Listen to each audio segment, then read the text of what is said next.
Hello everyone. So guys, we are today with Aditya Kakade, or as I have called him for a long time now, only Kakade.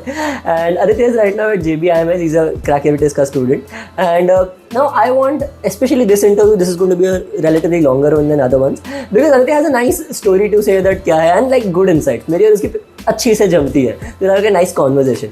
So let's just start with Aditya. तेरा profile बता, so that students will understand कितना relatability factor है. Okay ठीक है ना. So hello everyone, जैसे sir ने बताया काकड़े एंड तो मैं बेसिकली नागपुर से हूँ एंड हमेशा से ड्रीम था कि JBIMS आना है, JBIMS में आके बढ़िया करना है लाइफ सेट. इंजीनियर? हाँ, इंजीनियरिंग की कंप्यूटर साइंस में पास आउट हुआ था 2021 में. हाँ. उसके बाद जॉब की सॉफ्टवेयर इंजीनियरिंग की. उसके बाद TCS? हाँ, TCS में अभी जून तक किया था. अच्छा. एंड उसके बाद बस उसका कैट दी, IIM गया, IIM छोड़ के JBIMS आया.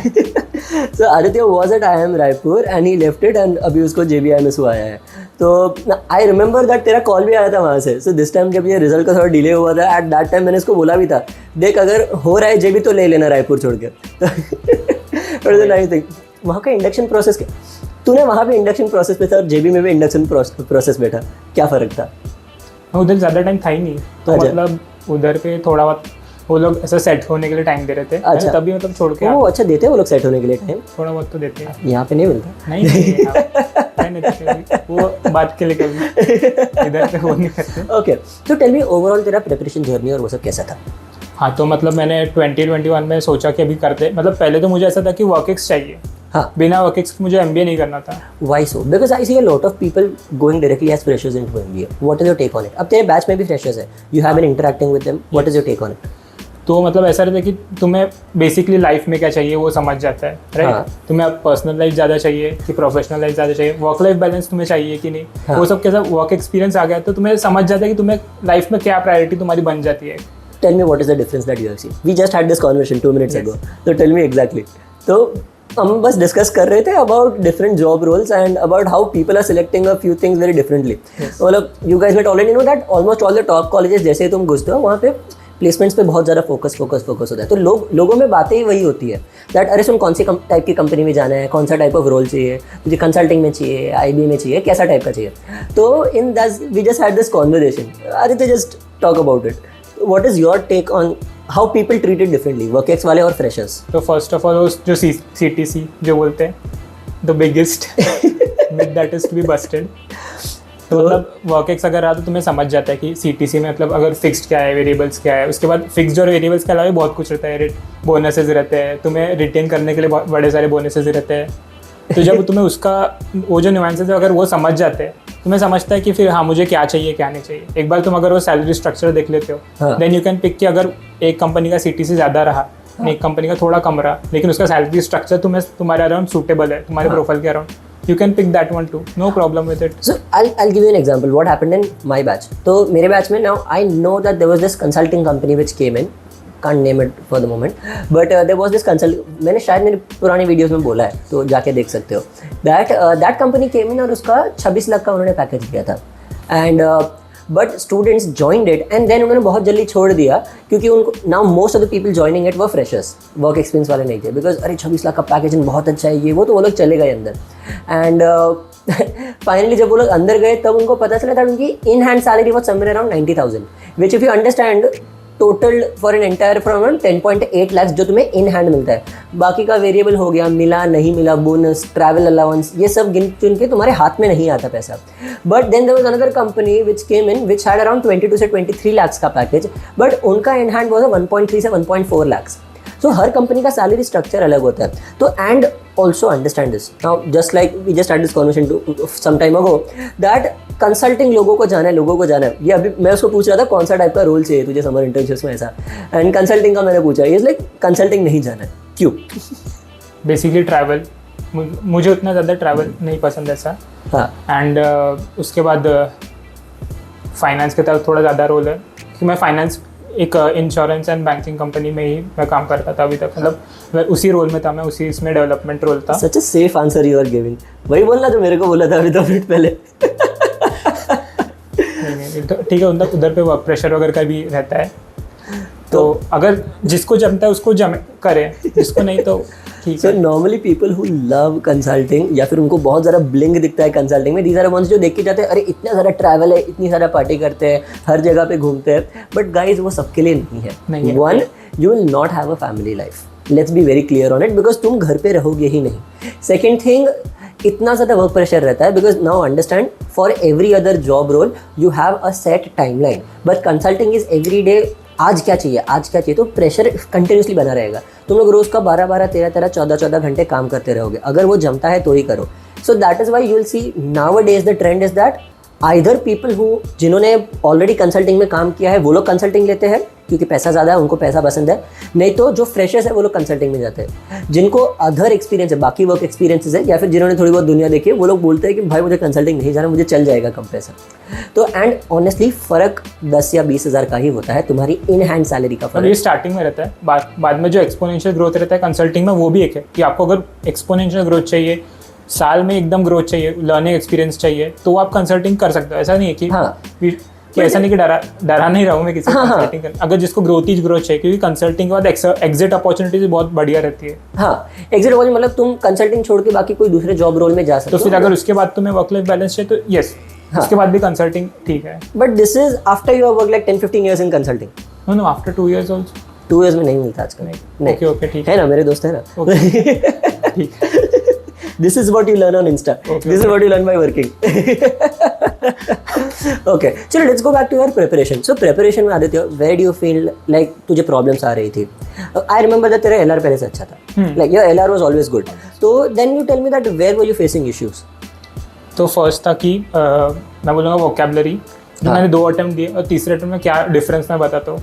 मेरे वोकेब उतना स्ट्रॉन्ग नहीं था, और हर बार क्या होता था ना कि लाइक इस साल अपने मार्क्स आउट हुए थे, आई गॉट 171। हाँ, सो आई थिंक कि क्या डिफरेंस रहा होगा कि वोकैब की पेपर तो इजी आता है, तुम कर भी लोगे, लेकिन 150 भी ला लोगे, because I have got messages of people जो बोलते हैं कि JBIMS के 150 चल जाएगा ना। आई एम सेड डूड 171 पे भी कुछ श्योर नहीं है। हाँ। 170 इस साल मार्क्स आउट हुए इसलिए पता है। हाँ। 171 पे भी श्योर नहीं था, राइट, इसलिए मैं गया था। हाँ, बराबर है। तो आपको 150 प्लस कैसे चल जाता? वो 120 जो था अब वो चले गया, बहुत दूर की बात हो गई, अब वो बहुत पहले की बात हो गई 120। अब हाँ। तो 150 पे ही मुझे लगता है कि आपको हाँ। टारगेट करना चाहिए, because I have seen people they also said कि 150 पे हम लोग आए, 171 पे आए, जो लोग टफ स्लॉट्स थे हाँ, वो लोग उनको भी 150 पे आए। नाइस। सो मतलब है कट थ्रोट कॉम्पिटिशन है, पहले ही बोलूँगा। हाँ, फिर सीट्स कम है तो उसमें ही प्रॉब्लम है। तो वो 150 प्लस कैसे जाओगे आप, जब आप आपका वोकैब स्ट्रॉन्ग करोगे। तो मैं जैसे ऑफिस ट्रैवल करता था, मेरे घर से 25 किलोमीटर था मेरा ऑफिस। हाँ। तो मैं 1 घंटा जाना 1 घंटा आना, तो मैं मगबूश पे रोज 1 घंटा वोकैब प्रैक्टिस करता। अरे मैं रोज साल भर नहीं किया, 2 महीने किया। हाँ, अरे पर बहुत फर्क पड़ता बहुत फर्क पड़ता, क्योंकि 150 प्लस आप कब क्रॉस करोगे, जब आपको वो पता रहेगा अच्छा ये वर्ड्स ये टिक है। हाँ, एंड नॉर्मली पीपल थिंक इतने सारे वर्ड्स याद कैसे रहेंगे, तो आप रोज प्रैक्टिस करो। हाँ। और वो मगबूश का कैसा कार्ड्स टाइप है, तो हाँ, तुम्हें यूजेज पता चल हाँ। जाता है ना, तो फिर इमीडिएटली पता चल जाता है। कुछ नहीं तो अगर वर्ड्स का मीनिंग नहीं, तुम्हें उसका एटलीस्ट फील याद रह जाता है कि ये पॉजिटिव वर्ड है नेगेटिव वर्ड है, उससे भी बहुत ज्यादा फायदा हो जाता है। और ये लोग लाइटली ले लेते हैं मेरे हिसाब से। हाँ। लोग नहीं करते, जितना मैंने भी देखा था। मैं इतनी बार लोगों को बोलता हूँ रीडिंग और वो सब करो, वो सभी लोग बोलते हैं अरे ठीक है ना, अगर आपको रीडिंग नहीं करना तो एटलीस्ट कैट के जो आरसीज है ना, वो तो भी प्रैक्टिस करो। हाँ, मतलब daily have at least 30 minutes of reading any good material. And बाद में उसमें ना लोग क्या करते हैं, बाद में न्यूज़पेपर आर्टिकल्स पढ़ते हैं, पर आर्टिकल्स छोटा वैसा वो 5 आर्टिकल्स अलग अलग करो, वैसा नहीं।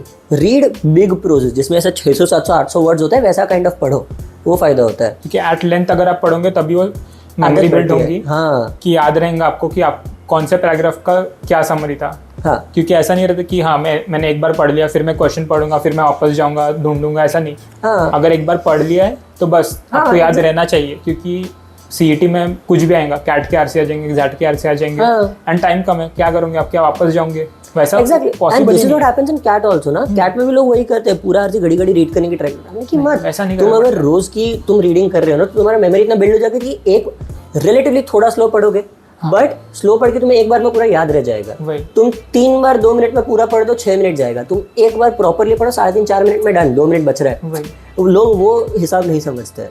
तो एक हो गया वोकैबुलरी, बाकी किधर issue सेकंड आ रहा था स्पीड मैथ्स एकदम एडवांस लेवल पे चले गया था, हाँ। लाइक 5 डिजिट इंटू 5 डिजिट, ये रोज और बिना पेन पेपर उठाए, That's amazing. क्योंकि मतलब ऐसी ऑन द स्पॉट ऐसी हाँ। कर गलतियां होती थी, गलतियां बहुत बार होती थी, लेकिन 5 डिजिट इंटू 5 डिजिट कर लिया तो भाई 2 डिजिट हाँ एग्जैक्टली, वो बात एकदम सिंधी हो जाता है। एंड वही you train for the worst and then तुम्हें पता है दैट एग्जाम में इससे तो इजी आने वाला है। मैं इसलिए रोज बोलता हूँ दैट स्पीड मैथ्स करना ही है। और एन इंपॉर्टेंट थिंग, क्योंकि ठीक है आप सब पूरा सिलेबस कंप्लीट करो, नंबर सिस्टम भी करो, HCF भी करो, LCM भी करो, बिकॉज यू नेवर नो कि बंच में क्वेश्चंस आ जाएंगे। लाइक 2023 में क्या हुआ था कि I think speed boards and streams पे क्वेश्चन आए थे, HCF LCM पे क्वेश्चन आ गए थे। अब जिसको वो आता है वो फाड़ देगा मैथ्स, हाँ जिसको नहीं आता वो गया जो वो 2 टॉपिक छोड़ के आया था और बाकी सब पढ़ के आया था।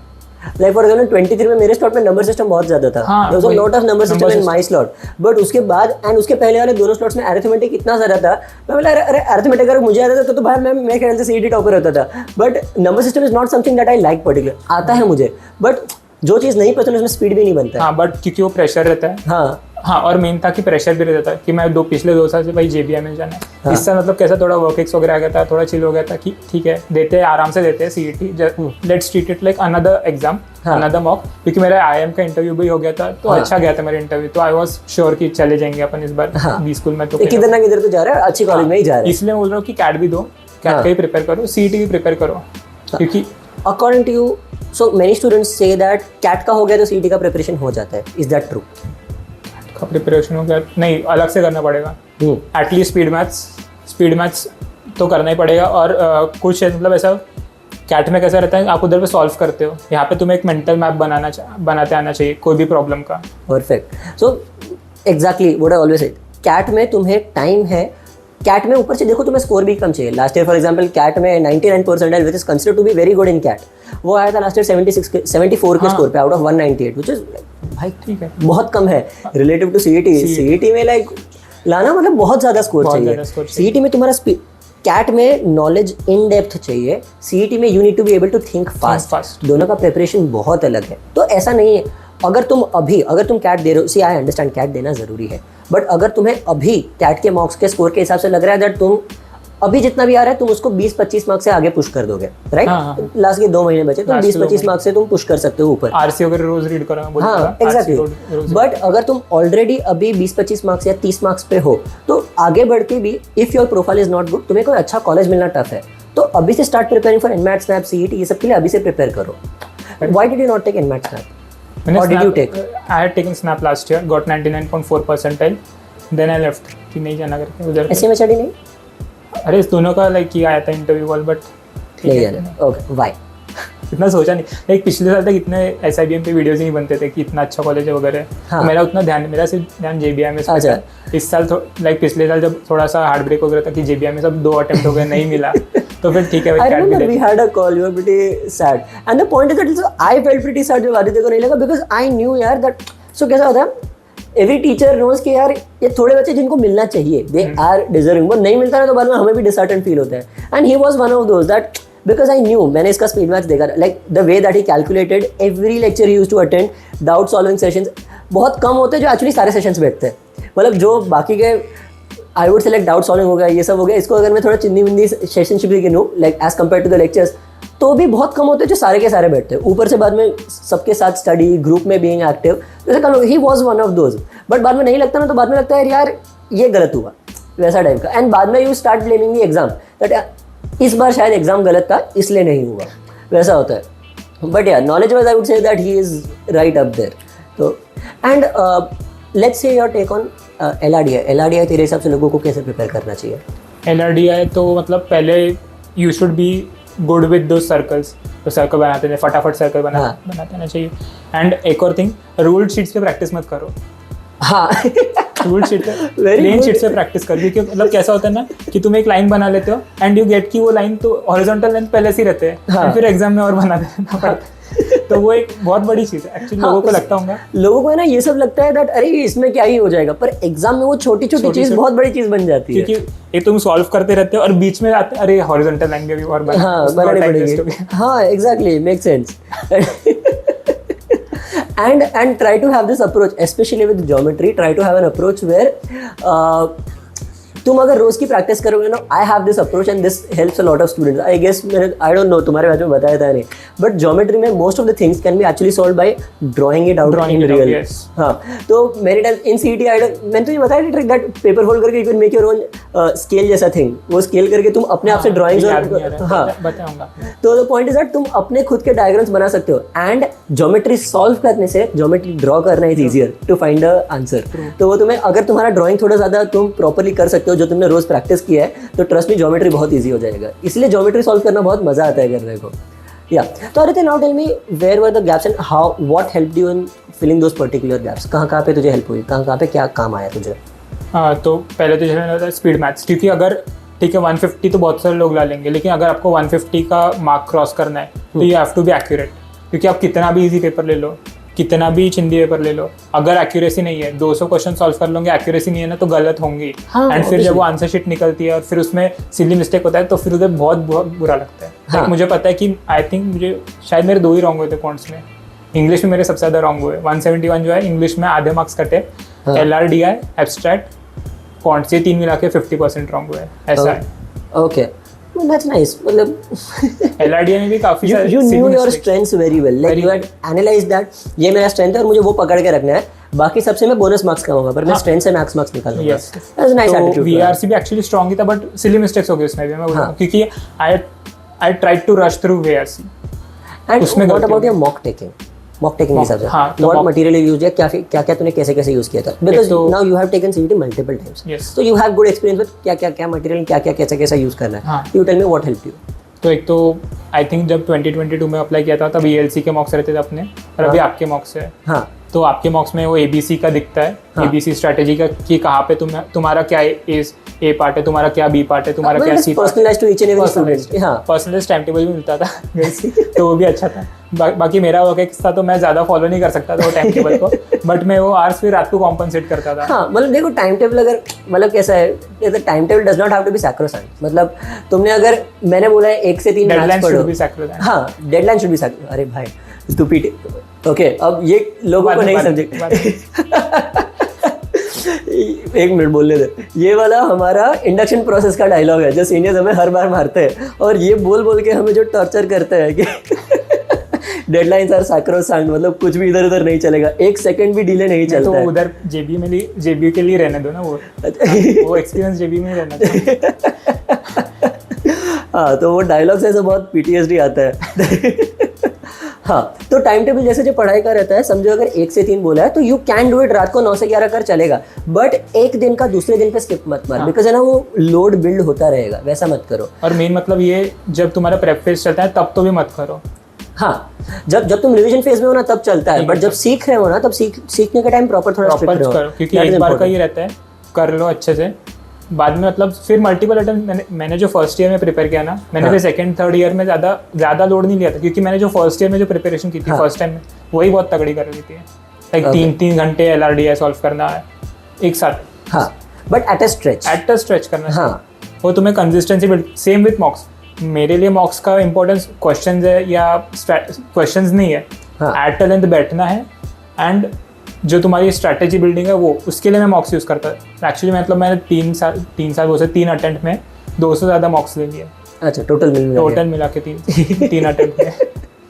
सो मुझे इतना समझा कि मॉक्स का मेन यूज़ शुड बी कि तुम्हारा जो स्टैमिना है बैठने का, वो बिल्ड करने के लिए रहना चाहिए, mental strength and your strategy building. अगर स्ट्रैटेजी बिल्डिंग नहीं हो रही है तो फिर मॉक्स का भी कोई मतलब नहीं। हाँ, तो फायदा नहीं, सिर्फ बाद में मॉक्स सॉल्व करो या बुक सॉल्व करो, सेम ही हो जाता है। तो तुम बस क्वेश्चंस प्रैक्टिस करो, स्ट्रैटेजी तो बिल्ड नहीं करो। हर मॉक में इंप्रूव करने का ट्राई करो, मैं बोलूँगा। हाँ, maintaining a sheet is very important. Maintaining an Excel sheet अपनी रहती थी ना शीट अपनी। हाँ, मतलब मैं फिर स्कोर डालता था एंड अपने आप एक्सेल शीट बन जाता था। इस बार कैट का I just release a sheet जहाँ पे बाकी कुछ नहीं करना है, you will also understand that तुम्हारे नेगेटिव मार्किंग से तुम्हारा कितना स्कोर गिर गया है। और समथिंग अभी बस 1-2 दिन में मेरे ख्याल स्टूडेंट को, ये वीडियो रिलीज हो रही है उसके 1-2 दिन में स्टूडेंट्स को वीडियो शूट हो रही है उसके 1-2 दिन में स्टूडेंट्स को मिल जाएगी।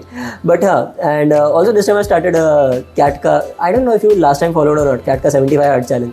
75 हार्ड चैलेंज तो पता है। कैट का ही था कि सीईटी कैट का था। हाँ, ओके ओके। सीईटी में I was giving them goals, but CAT में एक्चुअली फॉलो किए रोज क्या करना है ये वो। Even this time I started for 60 days. वो स्पीड मैथ्स की भी शीट आती थी उसमें। हाँ, स्पीड मैथ्स का और आरसी रोज का मैं भेजता था। तो दिस टाइम वो सॉल्व करो एक्चुअली। हाँ, बहुत ज़्यादा इंपॉर्टेंट है वो। If you have any last few words for students, ऐसे इफ एक सेंटेंस में तुझे पूरे इंटरव्यू को अगर करना है कि this is the best learning that you would like to them to take from the interview, तो क्या बोलेगा? आई वुड से कि पहले तो सीईटी को अपना सिर्फ ओनली ऑप्शन मत बनाओ। हाँ। कैट पे भी फोकस करो, बेसिक्स फोकस करो, ताकि मतलब तुम्हारा कैट भी 1-2 प्रिपेयर हो जाएगा। सीईटी के लिए अलग से ठीक है, दिसंबर से टाइम मिलता है, कोई उसके लिए ज़्यादा प्रेशर नहीं है। दिसंबर, जनवरी, फरवरी तुम अपना सीईटी के लिए थोड़ा स्ट्रैटेजीज को ट्वीक करो, हो जाएगा। सेकेंड वर्ड भी ABC एनालिसिस जो अपना था, तो मैंने उसमें एक छोटा सा ट्विस्ट लाया था कि मैं पहले 2 मिनट में पूरा जो था सेक्शन स्किम कर लेता था। तो मुझे पता रहता था कि अच्छा सेक्शन जो है डिफिकल्ट है कि इजी है। मैंने तीनों अटेम्प्ट्स में ऐसे ही किया था कि पहले पूरा सेक्शन स्किम कर लेता था इन 2 मिनट्स, स्ट्रिक्टली इन 2 मिनट्स। तो 2 मिनट्स पे कैसा होगा, थोड़ा ज़्यादा टाइम लगता है पहले तो, लेकिन जब जैसे प्रैक्टिस करोगे बाद में क्वेश्चन देख के आइडिया आ जाता है। हाँ। तो मतलब फिर एक तो पहले मैं लिखता था ऐसे कि अच्छा ये क्वेश्चन इजी है, ये क्वेश्चन मीडियम है, ये क्वेश्चन डिफिकल्ट है, पहले ऐसे करता था। फिर एकदम अपने आप ही मेमोरी बिल्ड हो गई।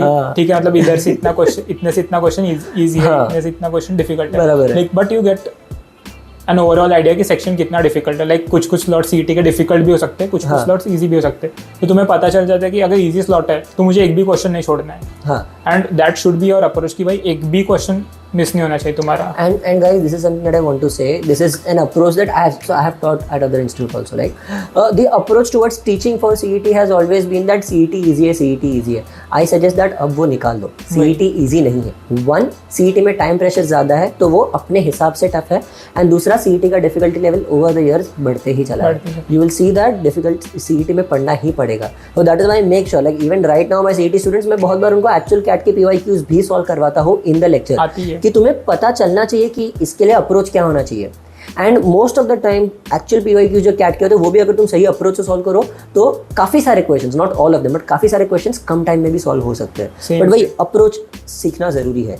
तो या प्लीज़। हाँ, और जो काफ़ी सारी वीडियोस देखते होंगे जिसमें बोलते थे जैसे IBPS पैटर्न के 50 क्वेश्चन ही आएंगे CET के, इसमें भी क्या क्वेश्चन का यही मतलब DI के 5 आएंगे, LR के DI के 5 आएंगे, अरिथमेटिक के 30 आएंगे। अब वो चले गया वो ज़माना। तो जो लोग भी नए प्रिपेयर कर रहे होंगे तो ये समझ लो कि कुछ भी फिक्स नहीं है। लाइक जैसे सर और हमने अभी डिस्कस किया कि HCF LCM के 20 क्वेश्चन आ जाएंगे, यू नेवर नो। तो सारे टॉपिक्स प्रिपेयर करो। वो पेपर सेटर के मन पे है, पेपर सेटर के भी मन पे नहीं है, क्वेश्चन बैंक रहता है एंड सिस्टम अपने आप उठा लेता है। हाँ एग्जैक्टली, हाँ डिपेंड्स ऑन दैट आल्सो कि हाँ इट माइट बी रैंडमाइज्ड होता है, हर बार का अलग होता है। CAT MAT is not randomised, CAT MAT is based on the paper setter who sets the paper करते हैं। वहाँ पे प्रॉपर काउंसिल बनती है। अपने यहाँ पे थोड़ा अलग चलता है, बट ठीक है। Overall the thing is that कोई भी टॉपिक छोड़ो मत, you can prioritise a few topics to be extremely good at them, and some topics you can learn basics of, पर कोई भी टॉपिक छोड़ो मत। एक्यूरेसी रखो, स्पीड मैथ्स करो रोज, कितना 20-25 आधा घंटा करो। मैं तो आधा घंटा करता था और मतलब सारे तगड़े प्रॉब्लम सॉल्व करता था। रोज वो क्या प्रैक्टिस करो, मगुश ऐप डाउनलोड कर लो, सर की भी कोई शीट रहती है। स्पीड मैथ्स के लिए भी multiplication, division, square root and cube, subtraction हो जाता है। मतलब मैं एडवांस लेवल पे करता था तो वो भी एकदम सॉर्ट आउट हो गया। अच्छा, just to increase your speed. Okay ठीक है, तो सब्ट्रैक्शन भी, पर this is what I suggest कि ये रोज थोड़ा सॉल्व करो ही, बहुत फायदा होता है। And one thing that students normally don't do, percentage से रेशियो का कन्वर्जन, ये बहुत अच्छे से ध्यान रखो, बहुत ज्यादा फायदा होगा। मेरी पूरी शीट थी उसकी 1/25 1/30 तक मैंने पूरा जानता मुझे। और लोग क्या करते हैं, सिर्फ 1/20 1/15 देख लेते हैं, पर बाद में 7/15 उनको नहीं चलता। वैसा नहीं, वो प्रैक्टिस से आता है, वो करना पड़ेगा। एंड वो जो स्पीड मैथ्स जो है वो एकदम प्रेशर सिचुएशन में काम आता है। तुमको ऐसा रोज के रोज उसका ठीक है, मतलब मैं अगर तुम एक क्वांट का एक टॉपिक कर लोगे तुम्हारे मार्क्स इंक्रीज होंगे, पर हो सकता है स्पीड मैथ्स से कभी कभी कोई मार्क्स में मार्क्स इंक्रीज होंगे नहीं होंगे, लेकिन एट द एंड जब प्रेशर आता है ना तब स्पीड मैथ्स भी तुम्हारी हेल्प करेगा। हाँ एग्जैक्टली, मतलब ऐसा क्रिकेट मैचेस जो देखते हैं ना उनको पता चलेगा कि फाइनल है, प्रेशर सिचुएशन आ गया है, अब कैसे करेंगे। तो जिसने सब कुछ किया है, जो सीजन्ड प्लेयर है वो हमेशा प्रेशर में भी अच्छे से परफॉर्म करता है। नया प्लेयर कितना भी अच्छा हो वो प्रेशर में कभी कभी उसको सारे नुआंसेस पता है, उसको सारे नुआंसेस पता है। एग्जैक्टली। तो एक सेंटेंस से थोड़ा ज्यादा हो गया, you wanted to say something? नहीं हो गया बस। अच्छा, एक सेंटेंस से थोड़ा ज्यादा हो, but I hope you understood what the entire crux of the interview was. चलो great Aditya, thank you so much, and finally I ended up calling you Aditya. चलो चलो bye bye thank you sir